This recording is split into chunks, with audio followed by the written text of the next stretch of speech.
If you lost your job tomorrow, how long would you last while maintaining the same lifestyle? Seriously, how long would you last? If your answer to this question is not 6 months or more, then you need to watch this video. My name is Agatha from the Wealth Tribe, and this is where we learn how to build wealth together.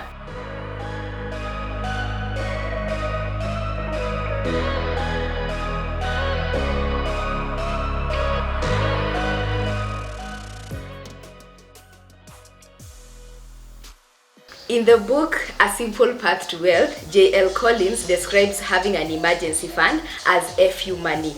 The position of FU is also perfectly articulated by John Goodman in the movie The Gambler, the 2014 movie The Gambler, when he asks Jim, "Did your grandfather take risk?" And Jim says, "Yes." And John Goodman tells him, "I can guarantee you he took it from a position of FU." And I will link that part of the monologue in the description.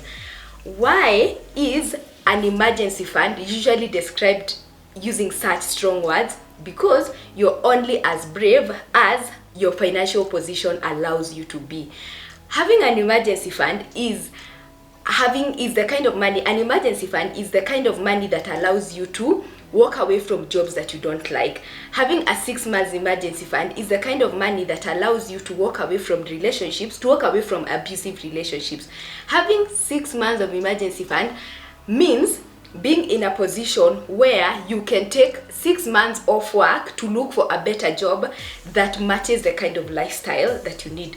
This means that having an emergency fund is something that you should aspire to, because it gives you options, it gives you freedom, and it lessens your anxiety, therefore making your financial freedom journey easier.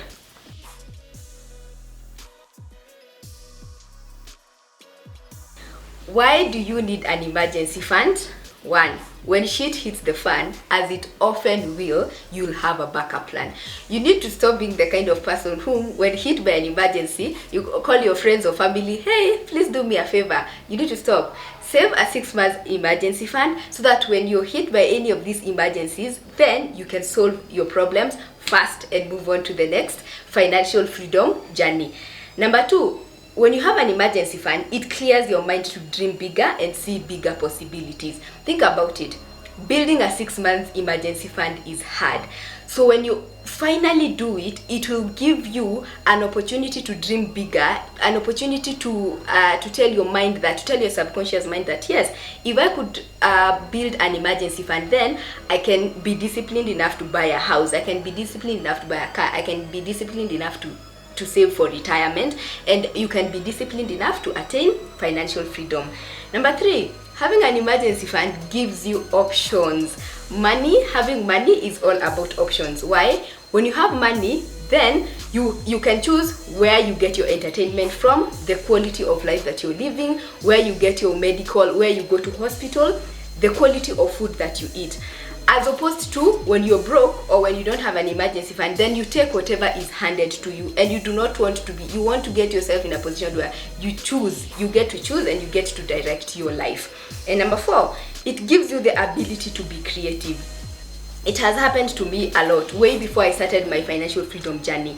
If I was seated in my office thinking about, "Oh, I've not paid my rent, my Wi-Fi is not paid, somebody is going to come and disconnect my water," then it hinders my creativity, and it will do the same thing to you. And I'm sure you've been there, where you're so stressed that you can't think at work, you can't even do your work, you can't submit your work by the deadline. So have an emergency fund, it will lessen your stress. Number 5, having an emergency fund eliminates the stress caused by small issues. For example, having to stand by the bus stop for 1 hour waiting for the fare to go down by 10 shillings. When you have an emergency fund, then you get to move away from such small inconveniences. And last one, it boosts your confidence. One of my favorite quotes by Naval is that the biggest cost of attempting to thrive in this world is the worry. You even worry about your worrying. Yani, you worry before you worry. And so you want to get yourself to a position where you saved enough money to eliminate such kind of worries, and so you'll be more confident in both your financial freedom journey, in your work, and in generally you as a person, because you're disciplined enough to get yourself there.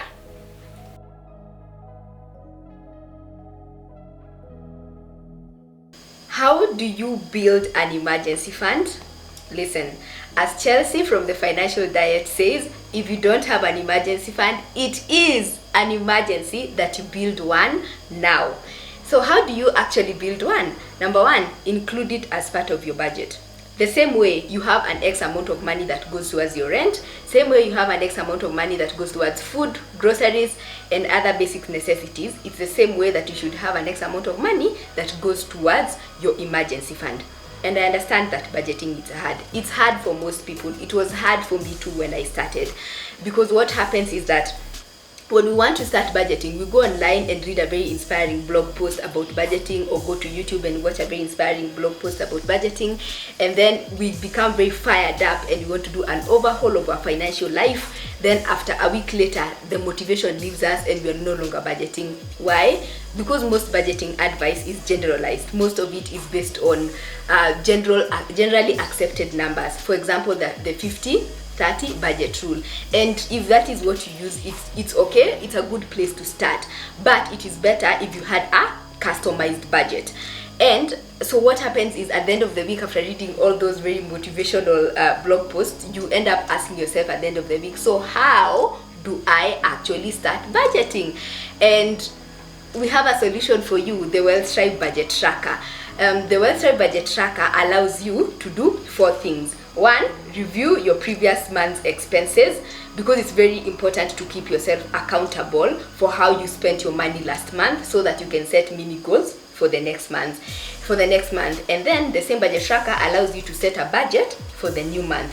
It also allows you to set and track your savings or investment rate. For example, if you want to save 20% of your income or 30% of your income, it's very important for you to have a budget tracker that tells you this is the percentage of your income that you're saving, because that is the only way for you to determine if you're doing well with your money. And number 4, this budget tracker helps you to know your retirement number, or when you can comfortably decide that, oh, I've quit this job, I'm no longer going to work, I'm just going to be sitting just going to be sitting by the beach in Malibu and sipping my cocktails. And finally, of course, this budget tracker helps you thrive, because it will tell you when can you finally attain financial freedom. Number 2 of how can you actually build an emergency fund is decide how many months worth of emergency fund you need. I recommend having at least 6 emergency funds, but other personal finance teachers teach that you should have between 3 and 1 year.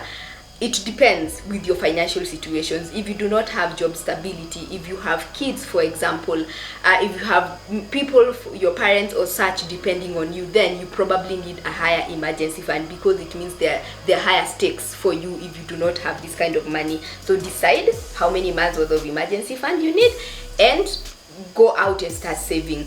And by the way, if you use our budget tracker, you will be able to know how much money you spend per month. For example, if you spend 100,000 per month, what you need to do is take that figure, 100,000, multiplied by 6, that will be 600,000, and that is going to be your emergency fund. If your budget is lower, you only need 30,000 per month. You take your 30,000 multiplied by 6, which is 180,000, and that is the amount of money you need. That is your 6 months emergency fund. Take the amount of money you need per month multiplied by 6. That is how much money you need for your emergency fund. Number 3, cut down unnecessary expenses. Let me tell you the truth. When you're hit by an emergency, for example, a job loss or an illness or a traffic fine, that extra pair of shoes won't save you. What will save you is hard cash, liquid cash. So try as much as you can to cut down on all unnecessary expenses, so that you can put all that money towards saving for your emergency fund. Number 4, have a separate account for your emergency fund. you want your emergency fund to be separated from your other accounts so that you don't have access to this money. And I recommend that you save your emergency fund in a money market fund. And last month's video was a beginner's guide, everything that you need to know about money market funds, and we will link it. So open a money market fund with either any of the companies that offer money markets, and save your emergency fund there, because if you do not have access to your emergency fund, then it's easier for you not to spend it. And number 5, make small, consistent deposits.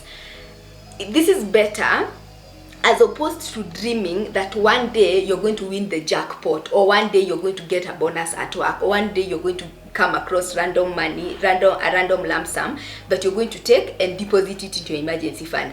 That is unlikely to happen. What is more sustainable when it comes to saving for an emergency fund is making small, consistent deposits. One quote that I really love from one of my favorite books, Atomic Habits by James Clear, he says that both losers and winners have goals, but what separates the winners from the losers is their habits. So you need to get yourself to a point where you make small, consistent deposits, which is the habit that you need to nurture, as opposed to thinking that one day you're going to win the jackpot and you're going to have your 6-month emergency fund. Again, that is unlikely to happen. And then one more way to build an emergency fund is any extra money that you make from a gig, or you get as a gift from your friend, or extra money that you send from your parents, put it towards your emergency fund. Because what happens is, anytime we get extra money from a friend as a gift or from your parent, we go shopping, or we hit the club and drink, or we call up friends and hey, let's go out. Now that you know that you need an emergency fund, what you need to do is that when you get an extra amount of money, deposit it in your emergency fund account. Number 6, get an extra source of income. For most of us, for us to be able to build our emergency fund, we need to have an extra source of income. For example, one of the reasons I started this blog, one of the ways that I spent the money that I got from this blog was to build my emergency fund. So I had a 9-to-5 job and I was writing for my blog, and the money that I got from ads, or from financial coaching, or from affiliate marketing, all of this money I put it towards 2 things. 1, getting out of debt, which is a video I will do later to tell you how I attained debt freedom. And number 2, I put it towards my emergency fund. So you can do the same.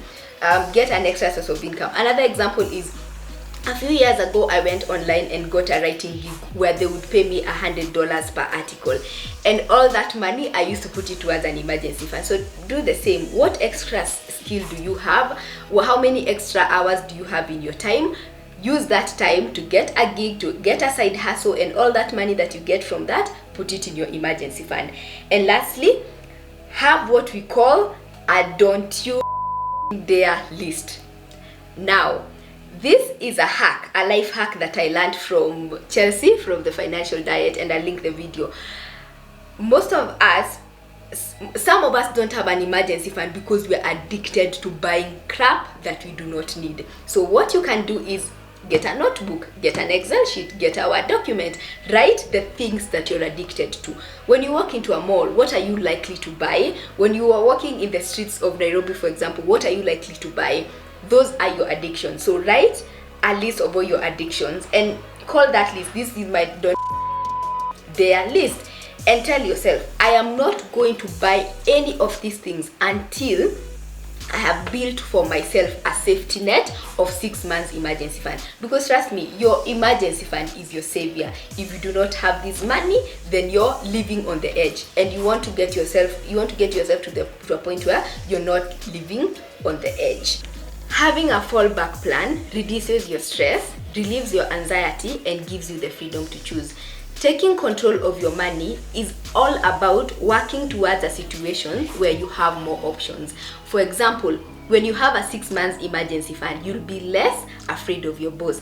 This is the first milestone towards achieving financial independence.